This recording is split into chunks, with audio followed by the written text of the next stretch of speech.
Bienvenue sur Top Invest, la chaîne des tops d'investissement. Ici, on parle essentiellement d'entreprises de qualité. Alors, est-ce que Michelin représente une opportunité d'investissement au prix actuel? C'est la question à laquelle on va répondre dans cette vidéo aussi en se basant sur les états financiers de l'entreprise. Donc, la première chose qu'on regarde, c'est la tendance des revenus. Est-ce que nous avons des revenus stables ou croissants dans le temps?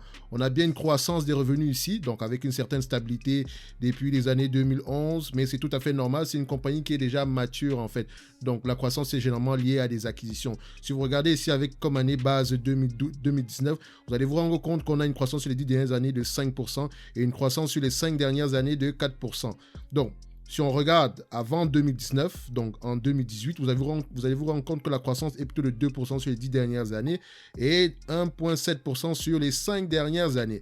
Alors, qu'est-ce qui s'est passé en 2009? En 2019, il y a eu une acquisition. C'est la raison pour laquelle on a ce spike au niveau de la croissance. Donc, en moyenne, vous allez vous dire que c'est une compagnie qui croît aux alentours de 2% par an sur les 10 dernières années. Donc, voilà. Dans tous les cas de figure, c'est un checkmark que je vois ici. La deuxième chose qu'on va regarder ici, c'est la marge brute.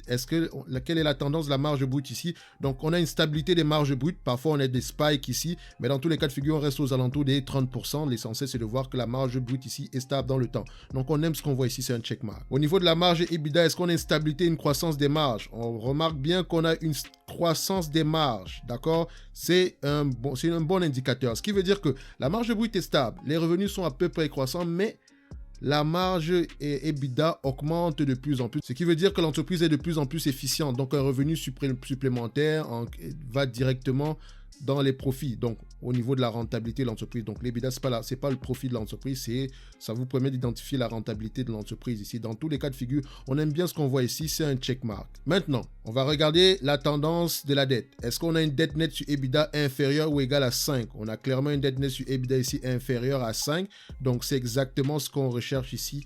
Donc c'est un checkmark. Ce qui veut dire que l'entreprise fait très attention à son niveau d'endettement. C'est ce qu'on recherche sur une compagnie cyclique. Parce que oui, c'est une compagnie qui est cyclique. Elle est très liée au secteur de l'automobile. Donc, c'est tout à fait normal. Dans ce genre de compagnie-là, il faut absolument que la dette soit toujours à un niveau très correct. Parce que quand le cycle se retourne, ce sont les compagnies les plus endettées qui meurent les premières. Surtout sur le cycle dur. Donc, moi, j'aime bien ce que je vois ici. C'est un checkmark. Alors, maintenant, combien est-ce que cette entreprise vaut en date d'aujourd'hui? On va aller très rapidement. Valeur d'entreprise sur EBITDA ici est de 5.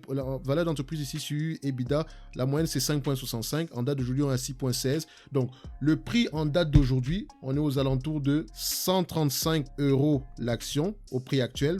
Donc, on va se dire une chose. On remarque ici que le meilleur moment d'acheter l'entreprise, c'est généralement la valeur d'entreprise sur EBITDA de 4. Donc, vous allez remarquer ici, généralement dans 2020, entre 2011 et 2013, 2008-2009, et la marge supérieure est généralement aux alentours de 8 fois les EBITDA. Une fois que l'entreprise tape les 8 fois les EBITDA, généralement elle redescend à sa moyenne. Dans tous les cas de figure, ce que je veux juste dire ici, c'est que le prix actuel est tout simplement correct.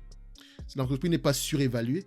Elle n'est pas non plus sous-évaluée par rapport à son activité. La valeur d'entreprise sur EBITDA est généralement inférieure. C'est généralement aux alentours de 6 parce que c'est une compagnie qui est cyclique. Elle est très liée au secteur de l'automobile. Donc, en plus, avec les taux d'intérêt qui augmentent présentement, le secteur de l'automobile peut également se retourner parce qu'on achète les voitures à crédit. Et plus le crédit et plus les taux d'intérêt sont bas, mieux c'est pour le secteur automobile. Si les taux d'intérêt augmentent, c'est un tout petit peu compliqué. Dans tous les cas de figure également, j'aimerais mentionner que c'est une entreprise également qui est sur, entre parenthèses, un big trend. Dans le sens où le poids des voitures électriques fait à ce que les pneus pour les voitures électriques coûtent plus cher que sur les voitures à essence. Parce que les voitures électriques sont plus lourdes et plus la voiture est lourde, plus les pneus coûtent cher. Moi, j'ai déjà vu le prix des pneus, franchement, je vous assure que c'est vraiment un casse-tête les pneus. Donc, dans tous les cas de figure, ce n'est pas un business qui va disparaître du jour au lendemain, d'accord? Donc, c'est un business facile du moment, enfin, tant que les voitures ne volent pas, on aura toujours besoin de pneus. Et même si les voitures volent, je pense même qu'on aura quand même besoin des pneus parce que les avions en ont besoin.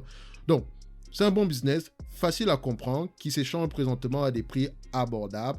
Donc, je dirais juste que le prix est tout simplement correct. Le dividende également est safe. Et dans tous les cas de figure, c'est un business qui pourrait représenter une opportunité d'investissement aux alentours des 75 € l'action. Enfin, ça, c'est mon prix à moi. Mais j'aimerais l'acheter à 75 € l'action au minimum. Donc, c'est ce que j'avais à dire sur cette vidéo ici aujourd'hui. Enfin, par rapport à Michelin en date d'aujourd'hui. On se donne rendez-vous à la prochaine vidéo. Et d'ici là, abonnez-vous massivement à la chaîne. Merci.